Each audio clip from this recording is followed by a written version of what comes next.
তাড়াতাড়ি ওঠো ওঠো ওঠো ওঠো ওঠো ও থাকে তো হয়ে গেছে আমাকে তো আমি তো জল তো দিয়ে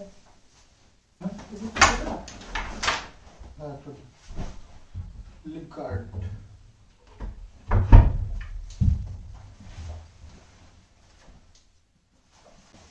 ও ওঠো ওঠো ওঠো ওঠো তাড়াতাড়ি ওটা আমাদের হয়ে গেছে কিছু বেশি তো হ্যাঁ বলা কিছু বেশি ওঠ গাড়ি ঘুমাস ওঠ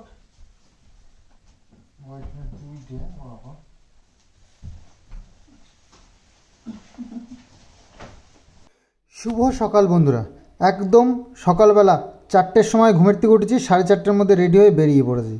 যাব তারাপীঠ, মা তারাকে পুজো দেওয়ার উদ্দেশ্যে। তো আগের দিনই তোমাদেরকে বলেছি যাচ্ছি, অনেক দিন ধরেই বলছি অ্যাকচুয়ালি। তো গেল দিন ফিক্স করে নিয়েছি যে আজ যাব। তো দাদু এসে গেছে, তো আমরা বেরিয়ে পড়েছি। তো বহরমপুরে ঢুকে গেছি, আর এইটা নতুন দেখছি, মানে একটা রেল গেট ছিল এখানটায়। তো রেল গেটটা পার করার জন্য এই নিচ দিয়ে করা মানে রাস্তা। তো এটা ফার্স্ট টাইম দেখলাম। হ্যাঁ হ্যাঁ, নিচ দিয়ে একদম রাস্তা বানানো। ওরে বাপরে, এ তো অনেক কায়দা দেখতে। এই দেখো,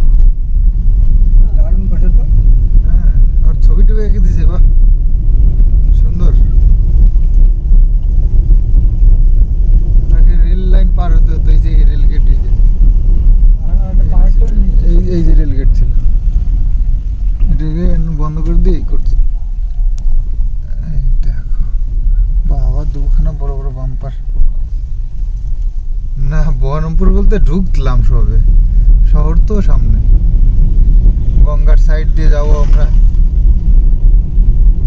শুভ সকাল বন্ধুরা, তো এসে গেছি বহরমপুর পার করে কান্দি দিয়ে যাব। তো কান্দির রাস্তায় ঢুকবো মেন রোড থেকে।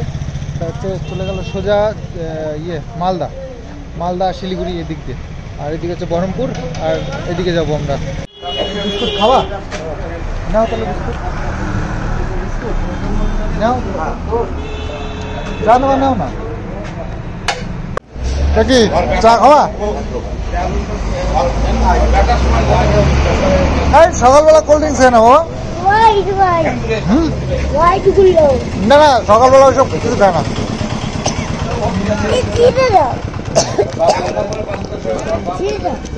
তো এখানে চা খাওয়ার জন্য দাঁড়ালাম, চা দিয়ে দিয়েছি আমাদের। হ্যাঁ দিচ্ছি, দাঁড়া। তো চা নিয়ে নিয়েছি, রাস্তার পাশে একটা দোকানে দাঁড়ালাম চা খাওয়ার জন্য। এখানে বিস্কিট খাচ্ছে, কালকে রাত্রে এই বিস্কুটগুলো সব নিয়ে গুছিয়েছি। ও এটাই ভালো খায় খেয়ে, তো সেই কারণে নিয়ে নিয়েছি রাস্তার জন্য। তো ঘুমিয়েছিল, এখানে দাঁড়ালো। এই দিকটা হচ্ছে বহরমপুর, এই দিকটা হচ্ছে মালদা। হ্যাঁ, ওটা দেখে গেছে। আর আমরা একটুখানি এগিয়ে চলে এসেছি, সামনের থেকে ডান দিকে যাব। ডান দিকে গেলে আমাদের কান্দি রাস্তা পড়বে। তো চা খেয়ে আমার গাড়িতে উঠে পড়লাম। আর মোটামুটি কয় ঘন্টা হলো দাদু? 2 ঘন্টা। 2 ঘন্টা হয়েছে? 2 ঘন্টা বেশি, 2.5 ঘন্টা। ওই সব মিলে 2.5 ঘন্টা মতো। ওই দাঁড়িয়ে চাটা খেলাম, 2.5 ঘন্টা মতন হয়ে গেল। আর হয়তো 2 ঘন্টা 2.5 ঘন্টা লাগবে। 10টার মধ্যে ঢুকে পড়বো। তো বাড়ি থেকে মুড়ি চানাচুর সব নিয়ে এসেছিলাম। হ্যাঁ বলো, তুমি খাচ্ছ?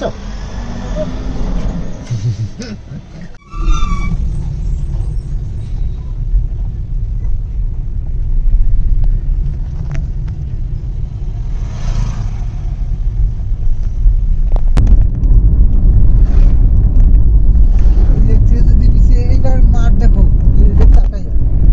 ডাইনের দিক বাড়ির দিকে মাঠ দেখো।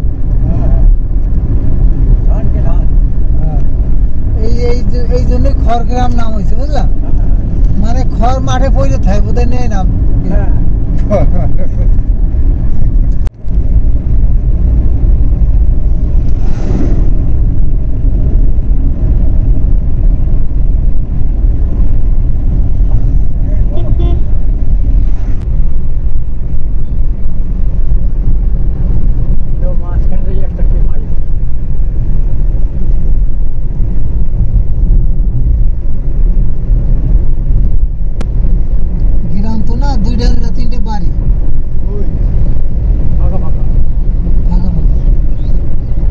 তো তারাপীঠে ঢোকার এই হচ্ছে মেন গেট। তো আমরা এখানেই থাকবো। এখানে একটা হোটেল নিয়েছি, গাড়ি পার্ক করে এসছি একটু দূরে।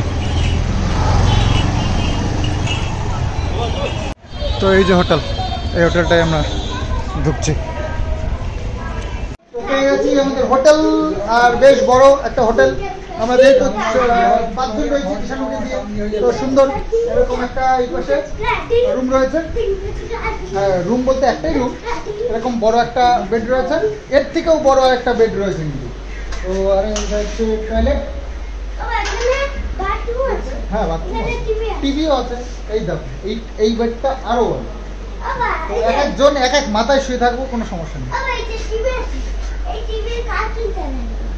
ওলে বাবা, ওলে বাবা, আমি তো এইটা চালাতে পারি না, এই টিভিটা চালাতে পারি না, একদম রেমন।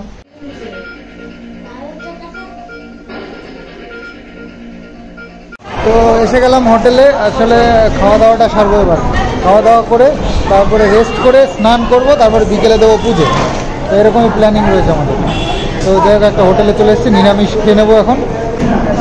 4টে নিরামিষ থালির অর্ডার দিয়েছি আমরা। একজন কিষানের জন্য আলাদা একটা থালা নিয়ে নেবো, কারণ ও পুরোটা খেতে পারবে না, তাই না?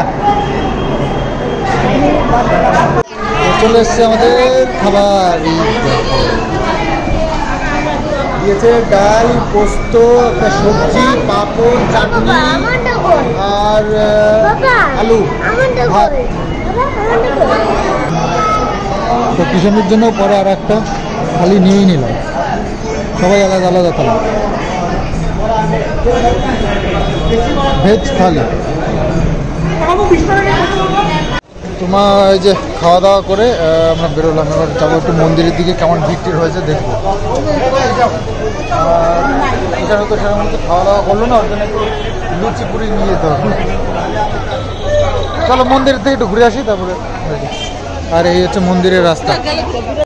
তো আমরা ঘুরতে ঘুরতে যাচ্ছি একটু মন্দিরের দিকে, দেখবো কেমন ভিড়, কেমন কি পরিস্থিতি।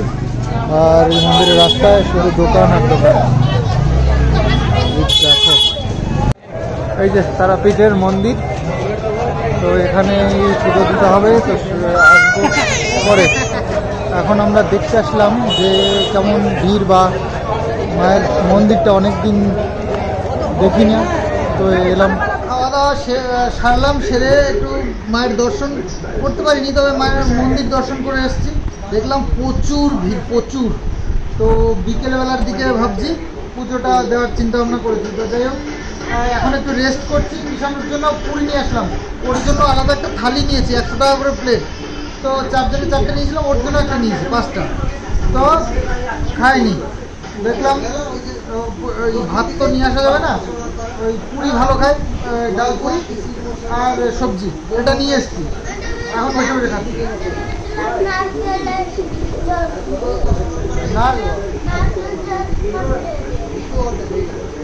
নারকেল এনেছি, একটা নারকেল না ডাব, খামিকে দিয়ে দিছি, ঠিক আছে? খামি খেয়ে নিছে, কিষানুকে দেবো না, কিষানু কথা শুনছে না ওর জন্য।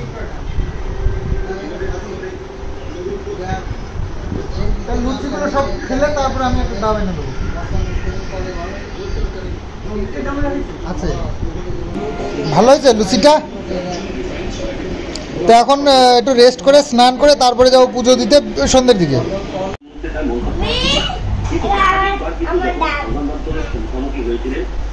তোমাকে না দিয়ে কেউ খায়? তুমি এটা ভাবলা কি করে? তোমাকে না দিয়ে খাবে?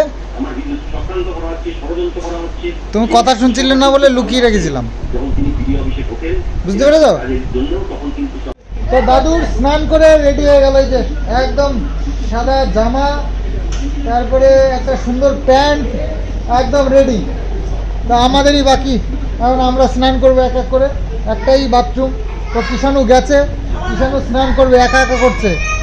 তো গিজার রয়েছে, গরম জল দিয়ে একদম সুন্দর স্নান করছে, ঠিক আছে? একদম সুপার, ওকে ওকে। সারাক্ষণ ফোনেই ব্যস্ত থাকে। তো দেখো, বেরিয়েছি সকালবেলা 4:30-টের সময়, গাড়ি নিয়ে বেরিয়ে পড়েছি 4:30-তে। উঠেছি আরও এক ঘন্টা আগে। তো 4:30টায় বেরিয়ে এখানে ঢুকলাম 9টার সময়। তো বুঝতেই পারছো চোখে একটু ঘুম ঘুম রয়েছে। তো একটু রেস্ট করলাম, আর একটু করে তারপরে দাদু তো কথা শুনছে না, দাদু যত তাড়াতাড়ি সম্ভব মানে ওনার বাড়ি যাওয়ার জন্য খুব তাড়া লেগেছে। তো যাই হোক, তাড়া হলে তো হবে না, একটু ধীরে সুস্থির করতে। আর যা লাইন দেখলাম আমি মন্দিরে, লাইনে দাঁড়ালে মোটামুটি বিকেলে মানে সন্ধ্যের আগে ছাড়া হবে না। তো যাই হোক, একটু ধীরে সুস্থিরে যাই, ওদিকে একটু খালি হোক, একটু রেস্টও হয়ে যাবে এখানে, তারপরে স্নান করে বেরিয়ে পড়বো। দাদুর মতন দাদু স্নান করে নিয়েছে, এক এক করে স্নান করছে, সব করুক, তারপরে আস্তে আস্তে যাই। মোটামুটি 3টে 3:30টার দিকে বেরোবো এরকম প্ল্যানিং আছে। তো তার আগে আবার একবার উকি মেরে আসবো। শুধু শুধু দেখো, ব্যাপার হচ্ছে কিষাণু রয়েছে, বাচ্চা ছেলে, তারপরে মা রয়েছে, বাবু রয়েছে, 3জন বয়স্ক লোক, একজন হচ্ছে বাচ্চা। তা আমি একজন আছি মোটামুটি সহ্য করার মতন বা ধৈর্য রাখার মতন। তো এটা কোমরের ব্যথার প্রবলেম রয়েছে মার, তারপরে বয়স হলে বুঝতেই পারছো কি। তো একটু সেফটি তো রাখতেই হবে, তাই না? তো যাই হোক, স্নান করে একটু দেখে এসে তারপরে নয় যাবো ওখানে। আর আবার ভিআইপি লাইন রয়েছে, ভিআইপি লাইনেরও বিশাল লাইন দেখলাম। তো যাই, মা তারা ডেকেছে, নিশ্চয়ই মাই সব ঠিক করে দেবেন ওনার পুজো কীভাবে দেবো না দেবো। তো আমি এইরকম প্ল্যান করেছি। তো আমার মনে হচ্ছে ভিডিওটা অনেকটা বড় হয়ে যাবে, তো সেই কারণে দুটো পার্ট করে তোমাদের সঙ্গে শেয়ার করব। তো এই পার্টটা এখানেই এন্ড করছি, নেক্সট পার্ট সন্দীপ মিত্র চ্যানেলে আসছে, তো অপেক্ষা করো। তো চলো আজকের মতন এখানেই এন্ড করছি, রেস্ট করে তারপরে বেরোবো। তো তারাপীঠে কিন্তু অনেক কিছু সব চেঞ্জ হয়ে গেছে, আমি লাইনের ধরন বা পুজো দেওয়ার সবই পাল্টে গেছে দেখছি। তো সেই কারণে এবার কীভাবে কী পুজো দেবো না দেবো সব তোমাদের সঙ্গে শেয়ার করবো, অবশ্যই নেক্সট পার্ট ফলো রেখো। তো চলো আজকের মতন এখানেই, বাই বাই।